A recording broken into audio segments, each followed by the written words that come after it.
Hi, PG-man. Та нар өнөөдөр гарчхан дээр сонсончлон өнөөдөр хэрсэн охины өдрийн тэмдэглэл 8 дугаар бүлгийн апарт 3-ыг хийх болно. Тэгээ ер нь би нэгийсний явъя гэж бодож байгаа. Тэгээд нэг нь саяхан байгааг учраас тэгээд би шууд 8-аас нь буюу хамгийн дуртай бүлгээс эхлэхээр шийдээд тэгээд 8 дугаар бүлгээ 3 хэсэгчилж байгаа. Ер нь бол хэрсэн охины өдрийн тэмдэглэж аягүй богинохон ном баггүй. 1-р бүлгээс нь бусд нь бүгд аягүй богинохон заяа. Тэгээд нэгээр нь нэг апарттай л хий гэж бодож байгаа. Тэгсэн чинь 1-р бүлэг нь л хамгийн урт нь учраас 2 хуваана гэж бодсон. Тэгээ энэ хамгийн сүүлчийн апарт 8-р бүлэг яаж төгсөх бол 3 күнжийн нэг нь Оз гэж шидтэн Чармын ханхүүгийн ордонд болж байгаа үдэшлэгт уригдсан гэхээр нь нэг юм тийшээ очихоор болно. Нэг улаан малгай шаргал үст хоёр нь тэндээ үлднэ. Хөөх юм уу Ники орох гэсэн бол тасалбаргүй бол оруулахгүй гэдэг ордныхаа нэг цэрэг нь Никийг оруулдаггүй шүү дээ, амар муухай. Ижил аягүй муухай шүү дээ. Нуугдах гад морины жүчинд орж нуугддаг. Тэгээл нөөний баринагаад удаа алдаанч барина ирээгүй. Тэгээд уйлаад сууж исэн гинт хэнийг мөрөн дээр нь тогших шиг болвоо. Тэгээд арагшаарсан чинь барина нэг юм хин зайтай өөрийг нь ширтээд байж идэг. Ашгүйдээ Берина чи намайг оруулж чадах нь гээл.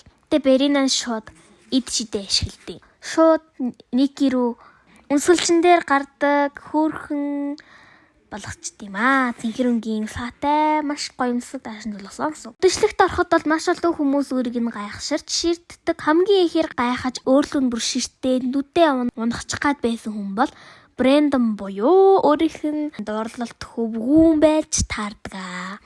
Тэгээд дурлалт төвгөн өөрийг нь бүжигтөрн. Ер нь бол Чармын ханхүү. Чармын маш олон шулмнууд мэлхий болгож хувирахаар хөөдөн гинэ. Тэгээд нуугдаж амьдрах хэцүү байдаг. Дээр нь мэлхий болсон байхад царамуутай, үдсгэлэнтэй ямар ч хамаагүй охтууд өөрийг нь нэрж өгнөслээд байдаг. Би зүгээр хүмүүс тарлсан зүгээр хүүхэлд ишгэлт байдаг гэж тайлбарлана. Ники маш шууд түүнд дурлж, бүжиглж цаг харсан. Дин 12 цаг болдог. 12 цаг болохоор яадаг үлээ мэдээч хэрэг. Тэгээд зутгаасаа өмнө Оз шидтэй энд байхгүй гэж асууна. Тэр Бондын хатны ордонд нь нэг асуудал гараад байгаа юм л да. Тэрэнд нь туслахаар явсан гинэ. За баярлалаа гэл нэг Брэндон өөрийнх нь нэрийгч асуугаагүй. Түүний бүр үнэхээр бүдүүлгээр хайж явсан та Ники маань үнэхээр их гимшин мэдээж гутлаа үлдээд шүү дээ. Ники манаас мэдхгүй шүү дээ. Яг үлгэрийн дагуу явдаг юм чинь. Тэгээд үлгэрийн дагуу гутлаа үлдэн Чармын харна. Тэгээд дараа нь Бондын хатны цайз дэрлээ. Бондын хатны цайз нь бүр яг зүрхийн хэлбэрт донтсон юм шиг байсан. Ордных нь сонхнууд нь хаалганууд нь дээр нэдэг тугнууд нь цэргүүд нь ингээд бүгд дээрээ яг Бондын хэлбэрт өөрөөр хэлбэл зүрхний хэлбэртэй. Тэгээд дараа нь Озыг хайж олдгоо. Тэгээд Оз шидтэн Вестчестер сургуулийн захиралтай үнэхээр адилхан харагданаа. Тэгэл нөгөө маань баярлал намайг эртмийн хариулаад өгөөч гэсэн чинь гинэт Бондын хатан гарч ирээд хохирогчдыг ардаасаа гаргаж ирнэ.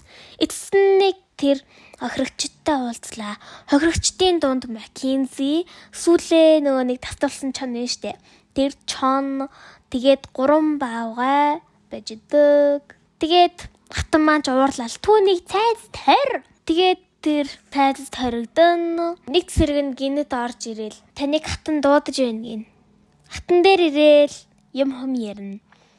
Гэтэл Маккензи шулам өөрийг нь бараг л ингээд тархийг нь угаацсан болж таарад.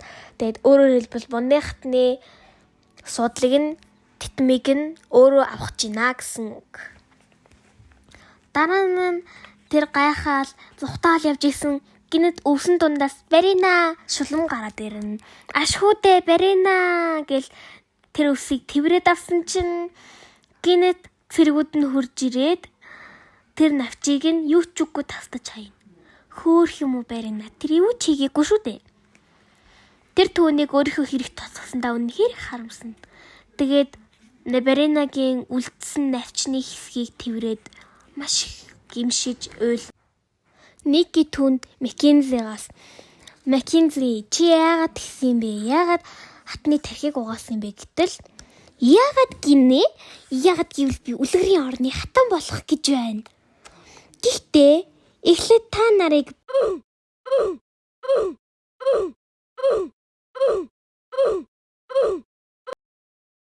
тэгээд хатан шууд л түүнийг цаадлахаар болдог. Хажуудах тэр хааныг нь хараад байгаарэ. Бараг хаан гихэрхөө. Тэгээд гинэт Брэндон ханхүү буюу Чармин гарч ирнэ. Хөөх. Манай 3 гүнжч байна. Шадрын 3 цэрэг болчих. Бас манай шаргал үст. Тэгээд улаан малгад 2ч байна. Амар ганган хувцастай мөртлөл баатар шиг харагдаад байгаа юм сони тий. Тэгээд нөгөө хэд мань тулалдаа онно. Эцэст нь Маккензи Никийг нэгэн аим шигтэй мэлхий болгохоор шид хийх гэтэл Брэндон түүнийг алхсан. Гэтэ тэхээс өмнө Азар Барина ирж түүнийг мэлхий болгоно. Манай Ник гэж баярлал, уйлал. Хөөх Барина. Ягаа Барина ч нөгөө нэг навчсан. Тэгээ тэр навчийг нь зэрэг тастцсан болохоор үхсэн гэж боддсон шүү дээ. Яг үүндээ шулан болохоор үхэхгүй юм байлээ л дээ. Тэгээд дараа нь Брэндон, Ники хоёр тэгээд Брэндон түүнээс Никийг гүнжээ. Би таны төлөө амнасаа дэнжин тавьсан. Энийг одоо зүй ёсны эзэнд нь хүлээлгэж өгөхдөө баяртай байна гэд түүний үлдээсэн сэнхэр өнгийн болор шаахайг түүнд өгнө. Оз шидтэн бэлэрэ чи юу яг яах гэж эндсэн гэд Ники рүү өртдөл Ники. Нэрэ тийштэй миний жинхэнэ ажил чинь гэд Оз шидэнд бүх юмыг ярьсан чинь юу вэ над Барина ч намархаа чадчихжээ штэ гин. Тэ манай Ники мань амар ууртай харцаар нь харж гинөө. Бүр үнэхээр ууртай харцаар Баринороо харна. Ягаа бүр номны ихэнд л Барина түүнтэй хамт байсан штэ. Тийм байхад бүр юм байдаг юмсан тий. Тэгээд дараа нь Барина шид хийх гэсэн ч болдоггүй. Тэгээд тэнийг саваа гэд саваага доошо шидтэл юм нь хугараад Никигийн нүүрлөө оноод түүнийг ухаан алтуулна. Тэгээд дахиад л нэг үрдийн үргэлжилсэн харанхуй юм руугаа орно. Дахиад сэрхсэн нь. Түүнийг сэрхэд нэг 8 ширхэг 6 дугаар ангийн жоохон хүүхдүүд төрсэн байсан да. Гэтэл түүнийг олон хүүхдүүд төрсэн байна. Багш нь Клойд Зой, бас Маккензи, тэгээд Тио.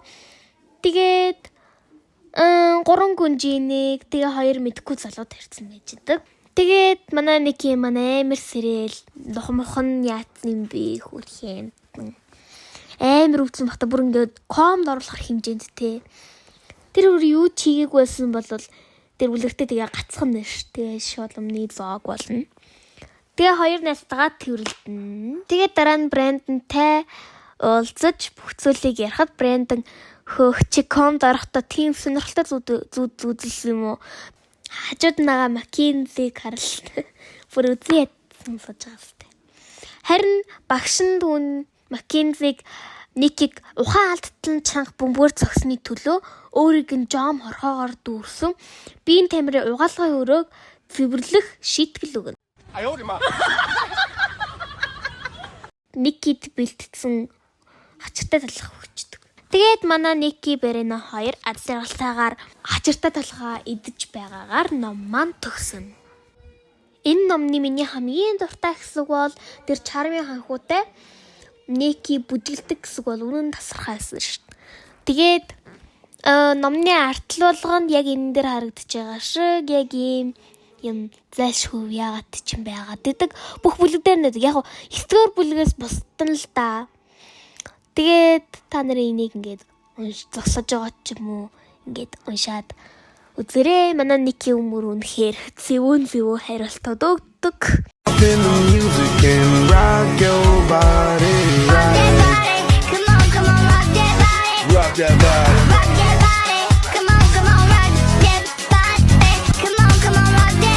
Rock your body. Let me see your body rock, shaking it from